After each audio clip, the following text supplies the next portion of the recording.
Paz de Cristo, eu tenho uma palavra de Deus para você. Quero falar sobre convívio. Este tema foi sugerido por um grande amigo meu, Jonathan, como outros temas foi sugerido por muitas pessoas sobre arrebatamento, sobre a oração sobre o anticristo, da pastora Sandra sugeriu.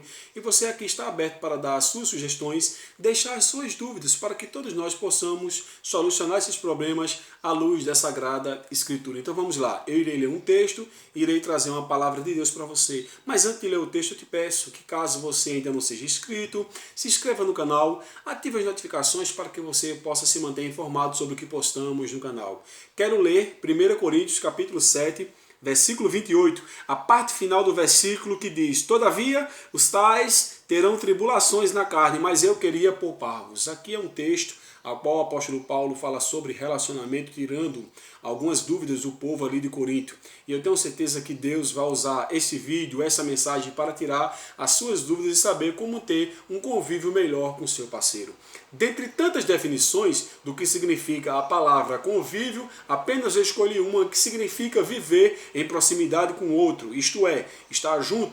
Mas vimos que a maior realidade dos casais é esta: o nosso convívio cada vez está mais difícil. E uma realidade tão desejável entre os casais é que seria esta: o nosso convívio é tão bom. Mas como tirar um convívio ruim para deixar o convívio algo muito prazeroso ao lado dessa pessoa ao qual Deus te deu? Como?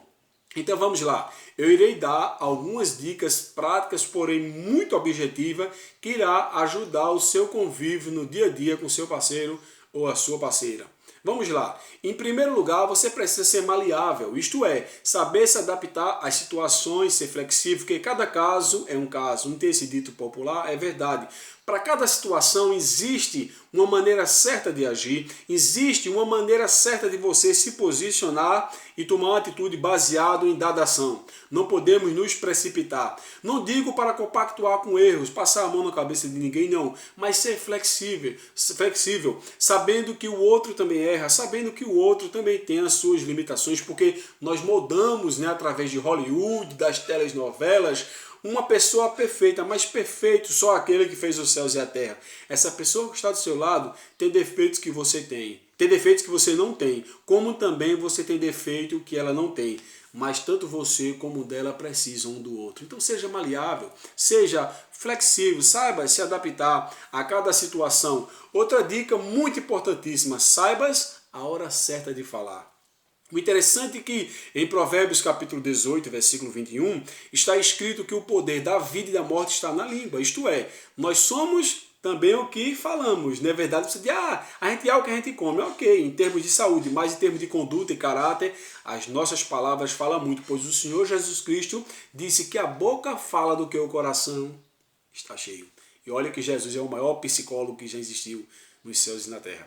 O interessante é que em Eclesiastes capítulo 3, versículo 7, fala que há tempo de falar e há tempo de ficar calado. Então, o silêncio é importante, mas um momento ele vai ter que ser quebrado. E quando você for falar, saibas a hora certa de falar e o que falar. Outra dica muito importante está em Provérbios capítulo 15, versículo 1, onde fala que a resposta branda desvia o furor, mas a palavra dura suscita a ira. Isto é, evite discussões. Tem casais que estão brigando por tudo. Vou dar aqui um rápido exemplo. Um certo casal se casou e foram para a lua de mel. Antes de contrair as núpcias, ele chegou lá, a mulher fez: meu amor, eu vi um rato. Ele fez: não tem rato aqui não, querido. Eu vi o rato. Aí ele foi procurar, tirou o armário, tirou a cama, tirou tudo, passou a noite toda. Cadê o rato? Não tinha. Não tinha, brigaram, separaram, não houve lua de mel. Após 10 anos, esse casal se reencontra por causa de uma discussão. Um relacionamento lindo que teria tudo para dar certo, acabou. Por causa de um rato. Existia ou não existia? Aí depois de 10 anos ele vem caminhando, encontra ela. Oi, e aí, tudo bem? Tudo casou? Não, por que não casou? Eu sou casada com você, mas a gente não, eu sou casada com você. Você é o homem da minha vida. Poxa, você também é a mulher da minha vida. E pensar que a gente brigou por causa de um rato que não existia. Não existia. Brigaram de novo. Ou seja, evite discussões. Não olhe para o seu parceiro ou sua parceira como se fosse um rival, mas como se fosse uma parte de você importantíssima, e ele é. Então evite discussões. Assim, se for discutir, discuta no campo das ideias, mas respeitando o outro, a individualidade e a particularidade. Outra coisa também importantíssima, seja racional e não emocional. Em 1 Pedro capítulo 3, versículo 7, manda coabitarmos com a nossa esposa com entendimento, isto é, no dia a dia ter compreensão. Então seja compreensível, não use a emoção, não deixe a emoção subir. Diz a psicologia que 80% do ser humano é emoção. E temos que ter cuidado que através das emoções nos precipitamos e cometemos atos terríveis que às vezes são irreversíveis. Então cuidado com as emoções, seja mais racional.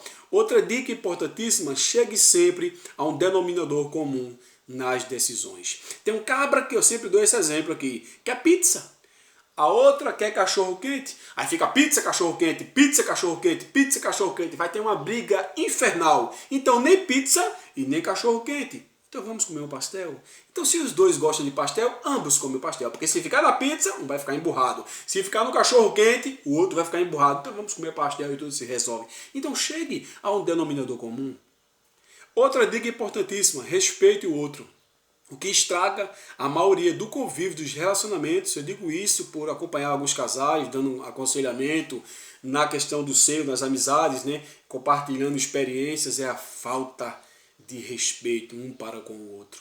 Isso leva qualquer casamento, qualquer namoro, qualquer divórcio, qualquer nível de relacionamento ao fracasso. A falta de respeito. Então que Deus te ajude, que Deus te abençoe. Foram 6 dicas práticas, porém muito objetivas, que eu tenho certeza que vai ajudar você. Então repito, seja mais maleável, isto é, se adapte às situações. Também saiba a hora certa de falar, evite discussões, seja racional e não emocional, chegue a um denominador comum nas decisões e respeite o espaço do outro. Essas 6 dicas irão fazer a diferença no seu relacionamento. Então, como conviver com o parceiro? Convívio não seria fácil, mas também não é impossível para ter um bom convívio. Essas dicas eu creio que irá te ajudar bastante.